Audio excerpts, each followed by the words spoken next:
अध्याय 3 कर्म योग।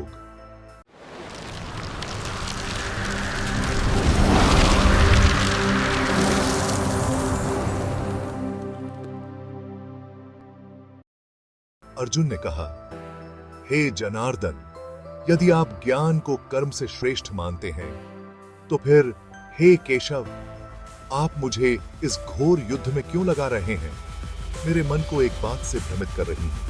कृपया मुझे निश्चित रूप से बताइए कि मेरे लिए क्या कल्याणकारी है। श्री कृष्ण ने कहा, हे निष्पाप अर्जुन, इस संसार में दो प्रकार के मार्ग बताए गए हैं, ज्ञान योग और कर्म योग। मनुष्य केवल कर्मों का त्याग करके सिद्धि नहीं प्राप्त कर सकता और न ही केवल संन्यास लेकर सिद्धि प्राप्त कर सकता है, क्योंकि कोई भी क्षण भर के लिए भी कर्म किए बिना नहीं रह सकता। हर कोई प्रकृति के गुणों द्वारा प्रेरित होकर कर्म करने के लिए विवश है। जो व्यक्ति अपनी इंद्रियों को संयमित करके केवल अपने मन से उन्हें याद करता है, वह भ्रमित है और उसे मिथ्याचारी कहा गया है। लेकिन जो व्यक्ति मन, वचन और कर्म से इंद्रियों का संयम करता है और कर्म योग का पालन करता है, वही श्रेष्ठ है। तुम्हारा कर्तव्य है कि तुम अपना निर्धारित कर्म करो, क्योंकि कर्म न करने की अपेक्षा कर्म करना श्रेष्ठ है। शरीर का पोषण बिना कर्म किए संभव नहीं है। कर्म किए बिना कोई भी कर्मों के बंधन से मुक्त नहीं हो सकता। इसलिए हे कुंती पुत्र, निष्काम भाव से कर्म करो।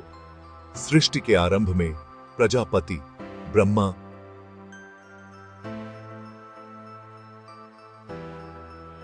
ने यज्ञ के साथ मनुष्यों की सृष्टि की और कहा, इस यज्ञ से तुम उन्नति करोगे और यह यज्ञ तुम्हारी कामनाओं की पूर्ति करेगा।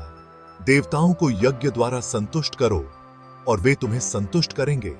इस प्रकार तुम परस्पर संतुष्ट होकर परम कल्याण को प्राप्त करोगे। देवता तुम्हारे यज्ञ से संतुष्ट होकर तुम्हारी इच्छाओं को पूरा करेंगे, लेकिन जो व्यक्ति केवल स्वयं के लिए भोग की इच्छा करता है, वह चोर कहलाता है। जो व्यक्ति यज्ञ से बचा हुआ अन्न खाता है, वह पाप से मुक्त हो जाता है।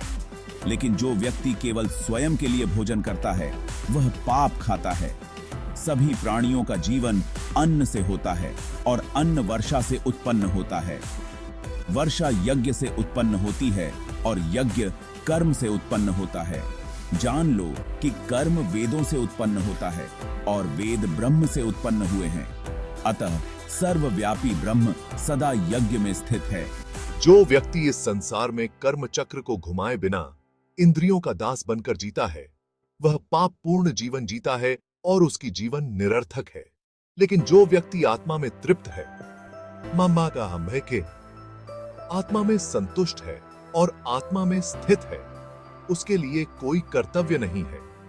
उसके पास न तो कुछ प्राप्त करने के लिए है, न कुछ खोने के लिए है, और न ही उसे किसी पर निर्भर रहने की आवश्यकता है।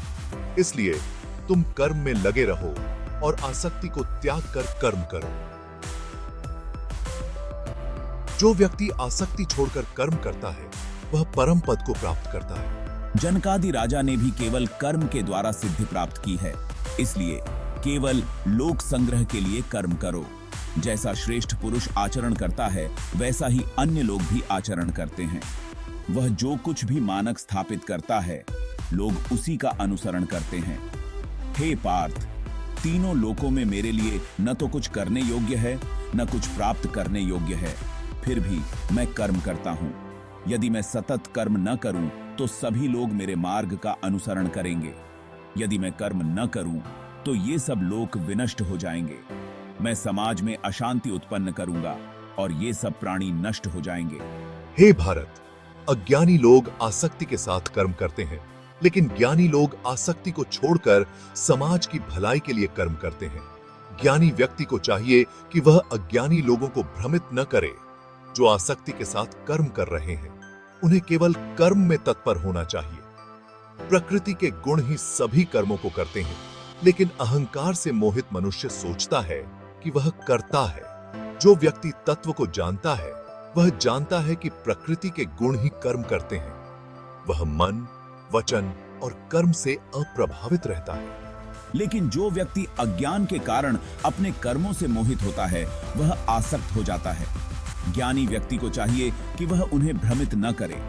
तुम सभी कर्मों को मुझ में अर्पण करके, मुझ में संन्यास लेकर और सभी आसक्तियों को त्याग कर निश्चिंत होकर युद्ध करो। जो व्यक्ति इस उपदेश को श्रद्धा के साथ मानता है और बिना शिकायत के अनुसरण करता है, वह कर्मों के बंधन से मुक्त हो जाता है। लेकिन जो व्यक्ति इस उपदेश को मानने से इनकार करता है और इसके विरुद्ध आचरण करता है, वह अज्ञान के कारण सभी ज्ञानों से भ्रष्ट हो जाता है। सभी प्राणी अपनी प्रकृति के अनुसार कर्म करते हैं, चाहे वह कितना भी जान ले। प्रकृति के प्रभाव से कोई नहीं बच सकता। इंद्रियों के विषय में राग और द्वेष उत्पन्न होते हैं। इन दोनों के प्रभाव में आकर कर्म न करो, क्योंकि वे तुम्हारी प्रगति में बाधक हैं। अपने धर्म का पालन करना श्रेष्ठ है, भले ही वह दोषपूर्ण हो। दूसरे के धर्म का पालन करना खतरनाक हो सकता है। अपने स्वधर्म का पालन करते हुए मृत्यु भी श्रेष्ठ है। दूसरे के धर्म का पालन भय लाता है।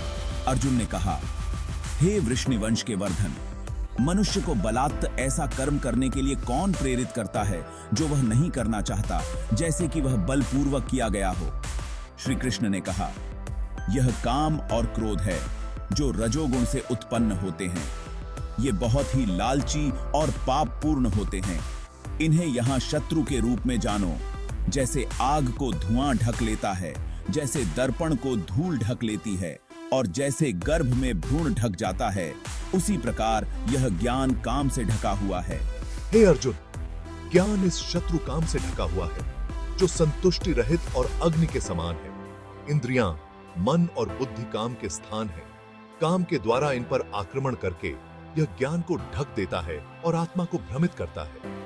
इसलिए हे अर्जुन, सबसे पहले इंद्रियों का संयम करो और इस महान पापी को, जो ज्ञान और विवेक का विनाश करता है, नष्ट करो।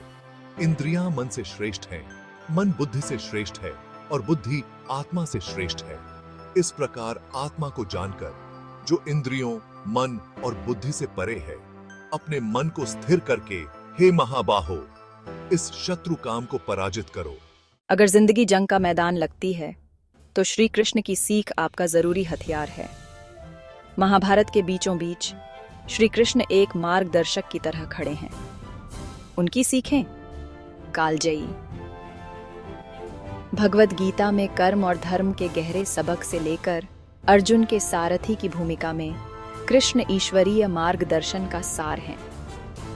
उनका संदेश सरल लेकिन शक्तिशाली। अपना कर्म करो, अपने रास्ते पर अडिग रहो और नतीजे की चिंता मत करो।